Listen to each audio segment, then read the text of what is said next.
10-15 வியாதி ஒரு சளி பிடிச்சிச்சு அது பாட்டுக்கு போட்டும்னு இல்லாம அமுக்கி வச்சிடறோம்.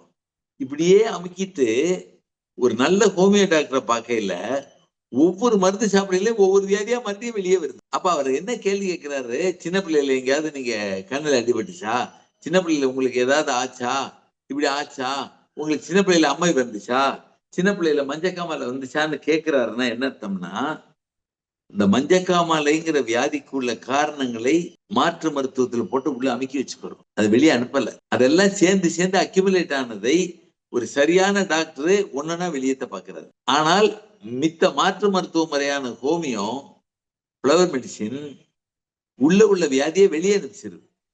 ரொம்ப அந்த வியாதி நானே எனக்கு ரொம்ப நெருக்கம் பழக்கமான டாக்டர் சுந்தர்னு ஒரு ஹோமியோ டாக்டர் சென்னையில அடையாறுல இருக்காங்க.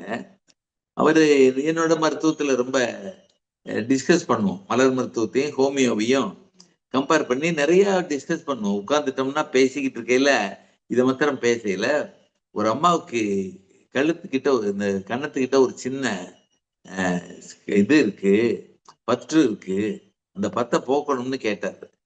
அந்த அம்மா கேரக்டரை வச்சு 2 மருந்து கொடுத்தேன். அவருக்கு தெரிஞ்ச கேரக்டர் கொடுத்தாரு.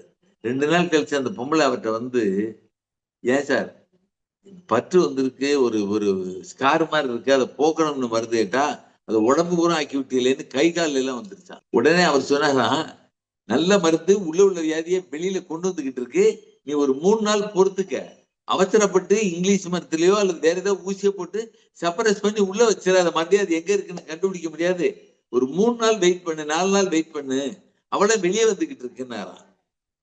அவருடைய வார்த்தையை நம்பி இருந்தா ஒரு 5-6 நாள் கழிச்சு அவ்வளவும் வெளியில பக்கா ஃபார்ம் பண்ணி அந்த ஸ்கேப் எல்லாம் உதிர்ந்து பழைய தோல் பளபளன்னு வந்துருச்சு. உடம்புல வியாதி இல்ல.